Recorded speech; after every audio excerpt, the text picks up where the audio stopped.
Okay. Vita. Let me show y'all boys where I'm from, man. I'm from that Texas there, baby. Y'all didn't know Big Boss Hog. Boss Dog K-Po through the door to touch the backseat. Boy, just woke up from a nap, brushed my grill. Now I'm going to the gym. You know, your boy been working, like, a lot. I got a couple of trips that I got coming up. Got wedding anniversary coming up. My daughter's birthday coming up, so it's a lot.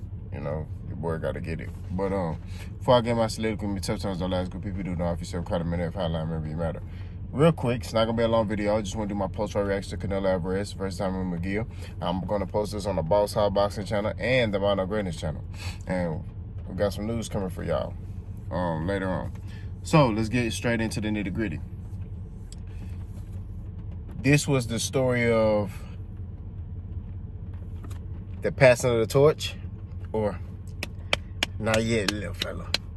And basically, it was a not yet, little fella. Canelo Álvarez shows that experience played a factor in him winning this fight by unanimous decision. I definitely think Canelo Álvarez is losing that killer instinct because he dropped Jaime Mungia in the third round, I believe, with an uppercut. It was a beautiful combination. But he couldn't put him away. You got what I mean? Most people may say, oh, Jaime Mungia is big, tough. It don't matter. Old Canelo would have put that dude away, right? But that's my opinion. Let's get on to what I saw in the fight. I saw early on Jaime Mungia was willing to come forward, willing to engage. He was letting his hands go. He was trying to implement his height, his size advantage. You know, he's definitely bigger. You know, pause. You can see he's more bigger and taller than Canelo. But, you know, Canelo got a chin on him. And Canelo was able to counter Jaime Mungia. Canelo Álvarez, because of his experience and him being a smaller man, you know, he was quicker. He seemed like he had faster hands than Jaime Mungia. He just was all around better than Jaime Mungia. You know, Canelo showed in spurts great head movement. Jaime Mungia did some great things in there too, but it seemed like Jaime Mungia didn't really have a game plan. It just seemed like he was just trying to react. He was just in there fighting. You know what I mean? And when you get to that top level, you know, you can't just get in there and fight. I know, like, in the amateur, sometimes you can just get in there and fight. You just fighting, reacting. Well, when you get to that elite level, you got to have a game plan. And I told you his game plan should have been to keep Canelo on the end of his punches, right? His defensive movement should have been getting out of range, getting back in range. As soon as that back foot touch, he should have been coming back with punches on Canelo, keeping Canelo's back on the ropes, things like that, and staying long with Canelo. Jaime Mungia in spurts gave up his height, and that left himself open to be countered. You get what I mean? Canelo did a phenomenal job countering him, setting traps. You know, like the one that dropped him, I think in the third round, Canelo did a jab, two, hook, and then threw an uppercut. And that uppercut was a game changer. You know what I'm saying? Like, he, you know, after he landed that uppercut and dropped Jaime Mungia turned to a whole nother fighter. Like, he didn't want to fight no more. He was like, no más way. I don't want to fight. Orale, wait.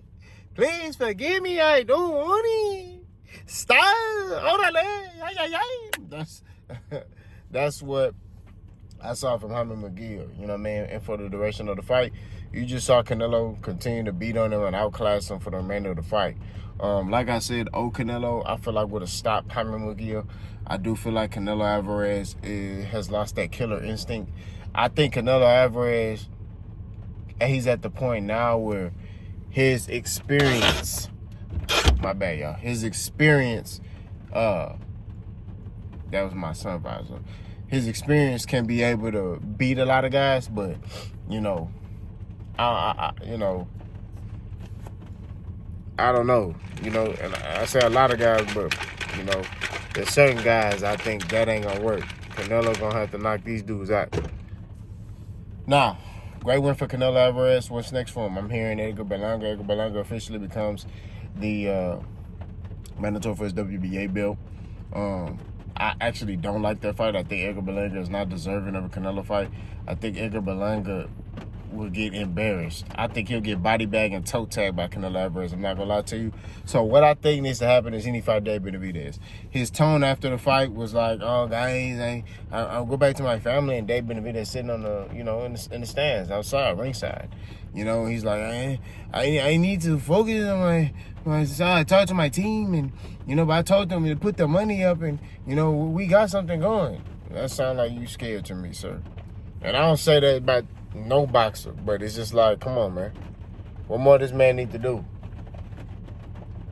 You know what I'm saying? Like, it seemed like he know that he probably ain't gonna be able to hurt that man. He ain't gonna be able to keep Dave Benavidez off of him. But I seen some things that, Canelo could do against Dave Benavidez that he could be victorious. This is the fight game. This is the point of being great. You get what I mean? When you get to that top level, when you've been on the throne so long, you're going to have some young lions that's going to come up that's going to test you. You know what I'm saying? It's not about who's deserving of it or not. It's about you proving again and again that you're on top. That's what it's about. It's about you proving over and over and over and over again that you're the best fighter and you're King Canelo. You know what I mean? And if Dave Benavidez want to come try the throne, then you need to let him know that, hey, you ain't ready yet. And ain't nothing wrong with that. You know what I'm saying? That's what I personally believe. You need to let him know that basically this is still mine. I'm still King Canelo. He calls himself King Canelo. I'm still King Canelo. All this stuff about, he ain't fighting, that's scary talk. You got to be able to put this stuff together. You get what I mean? You got to be able to put this stuff together. You got to be able to beat certain fighters. You know what I mean? And that's what it is. It's more of a tougher task for Dave Benavidez, right? Because it's more pressure on David. I don't think it's a lot of pressure on Canelo when it comes to the Dave Benavidez fight. I think there's an upside, you know what I'm saying? Like, hey, you beat this dude that's been looking invincible. He bigger than people, and you dominated him or you beat him. You get what I mean? But it's more pressure on Dave Benavidez because he's fighting Canelo. You know what I'm saying? He who's arguably one of the best fighters today, right? The moment, right? People want to overlook the moment. The moment, right? Having all these people in the stands. The lights are brighter. It's more at stake. It's all the belts on the line. So it's gonna be a lot of pressure on Dave Benavidez to perform. You get what I mean? I'm not sitting there saying he won't, because that man's stepping. That's all I gotta say. But I think that when it comes down to this fight, Canelo got to fight Dave Benavidez. That's the only way he's going to get his respect back. You got booed by your own fans at your fight. You know what I'm saying? It's time, bro. Like, it's time to fight Dave Benavidez. You know what I'm saying? Like, it's no more excuses, no more, what do you do? It's none of that. There's no more of that stuff. It's time to fight. You know what I'm saying? That's just what it is. It's time to fight. It's time to put yourself in a position to where you can remind people, I'm King Canelo. I don't want to hear he ain't got nothing to prove. Because in this fight game, you always got something to prove. When you got them belts, you always got something to prove. In life as a man, you always got something to prove. You're going to have somebody, right, at your job that's doubting you. Your kids doubting you. You got to prove to your wife. You know what I'm saying? Like, that's just reality, right? Now, it's not a competition, but you always got to remind people who you are. You know what I'm saying? That's just what it is. It's not the fact that you're worrying about that 24/7. That's not what I'm saying. What I'm saying is that you always got to remind people what you're capable of, right? My dad, right? I'm 30-something years old. My dad is almost 60. My dad, I'm like, this boy old.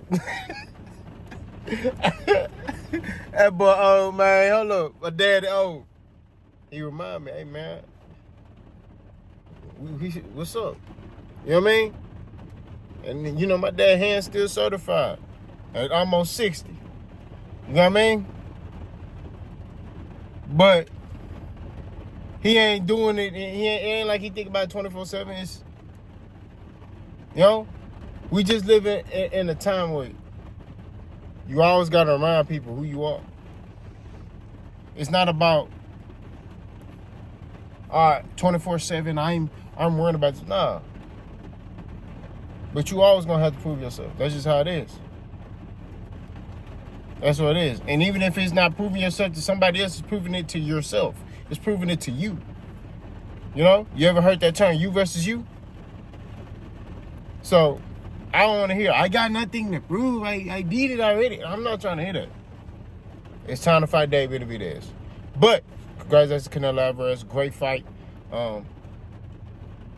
If he don't fight Dave Benavidez, he going to take a hit, bro. That's what it is. If he fight Edgar Berlanga, he going to take a hit. I promise you. But y'all let me know what y'all think. Let's go.